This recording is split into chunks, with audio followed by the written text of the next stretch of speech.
আরে এটা কি হয়ে গেল?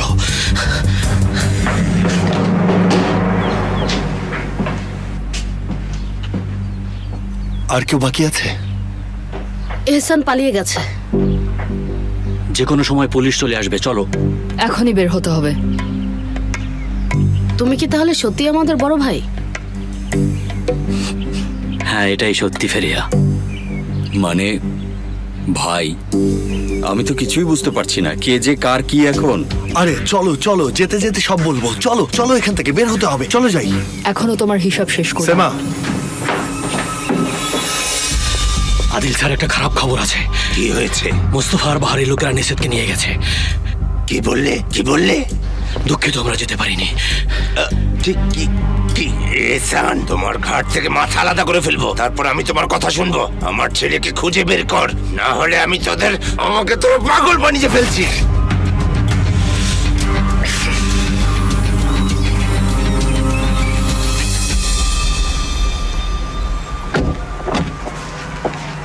ম্যাম, এখানে গাড়ি পার্ক করেছেন, চুরি করে নিয়ে যাবে কিন্তু। আমি তো জাস্ট 2 মিনিটে যাবো আর আসবো, এর মধ্যেই গাড়ি চুরি করে ফেলবে? করে দেখাক, তারপর বুঝবে। তুমি কোথায় কোথায় তুমি? আমি চিন্তায় মরে যাচ্ছিলাম। কি করছো তুমি? সবকিছু এখানে গন্ডগোল হয়ে গেছে মারিয়া। একজন পুলিশ এসে আমাদের একজনকে গুলি করেছে, ও মারা গেছে। আর একজন কোথায় আমি জানি না। ঠিক আছে, শান্ত হও। তুমি এখন কোথায়? আমি জানি না সুঙ্গুল, সত্যিই জানি না। আমি কোথায় আছি জানি না, বুঝতে পারছি না। পাগলের মতো রাস্তায় হাঁটছি, সেলজুককেও পাচ্ছি না। সেলজুক আমার সাথে? কি? গাড়ির ডিকিতে আছে। মারিয়া, আমি হাসানকে নিতে এসেছি, এখন থানায় আছি। ওকে নিয়ে নেই, তারপর কথা বলবো, ঠিক আছে? শান্ত হও তুমি। ঠিক আছে সুঙ্গুল, ঠিক আছে। আল্লাহ আমাকে ধৈর্য দাও।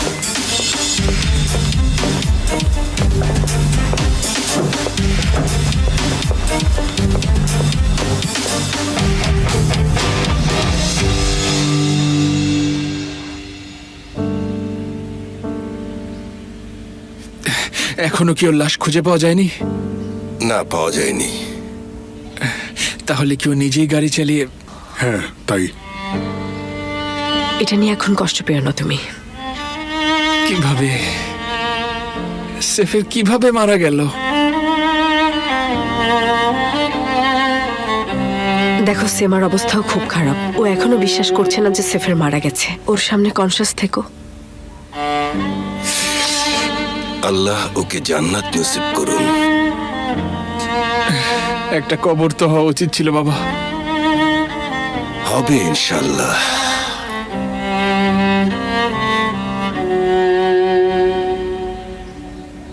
তুমি কি একটু একা থাকতে চাও?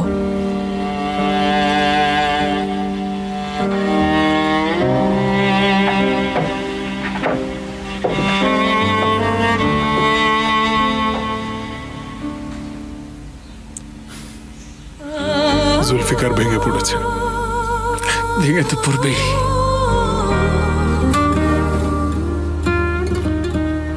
তাসকাফা, ওই বদমাশ লোকটাকে আমাকে ছাড়া মেরো না।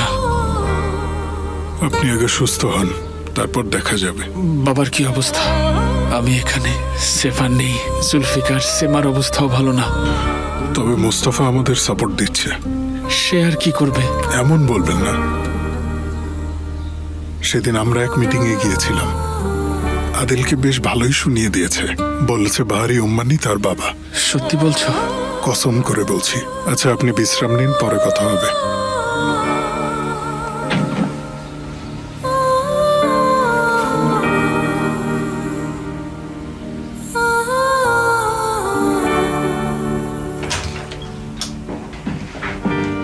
আসসালামু আলাইকুম বাবা। দেখুন আমরা কাকে নিয়ে এসেছি। তুমি কি আদিলের ছেলে? হ্যাঁ। আর আপনি নিশ্চয়ই সেই বিখ্যাত বাহারি উম্মান।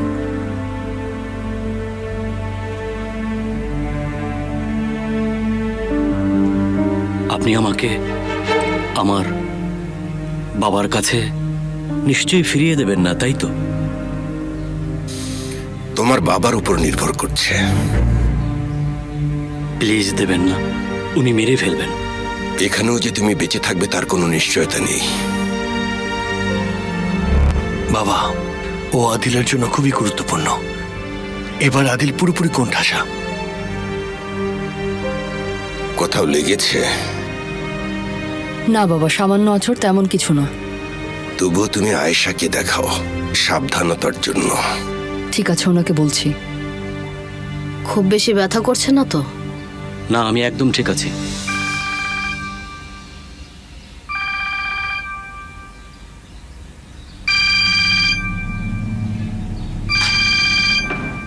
এসো, এখানে বসো।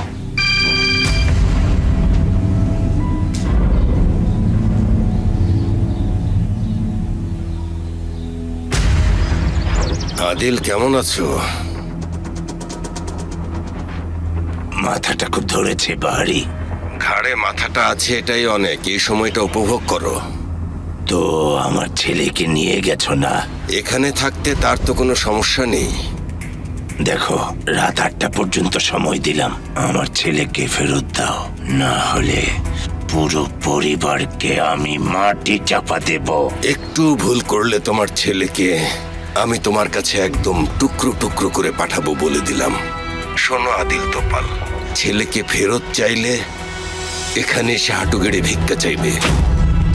তারপর আমি তোমার ছেলে নিষেধকে ছেড়ে দেব আর তোমাকে মেরে সমুদ্রে ফেলে দেব। আমাকে মারতে পারবে না বাড়ি। ও তাই নাকি? তাহলে কবরের ভেতরে গিয়ে তোমার ভাইদের জিজ্ঞেস করো আমি পারি কিনা। শেষবার বলছি, এখানে এসে আত্মসমর্পণ করো, তোমার ছেলে বাঁচবে। আচ্ছা, এখন রাখলাম।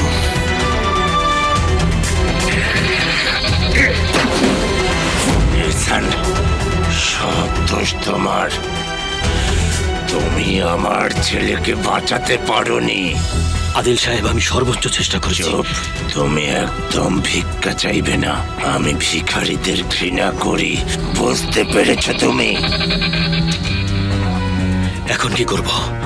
নিষেধকে কিভাবে ফেরত আনবো?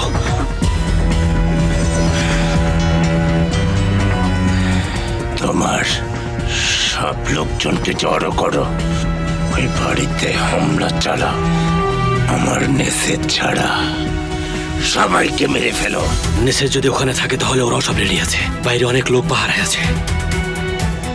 সবাইকে মেরে ফেলো। যদি মোস্তফাও সেখানে থাকে?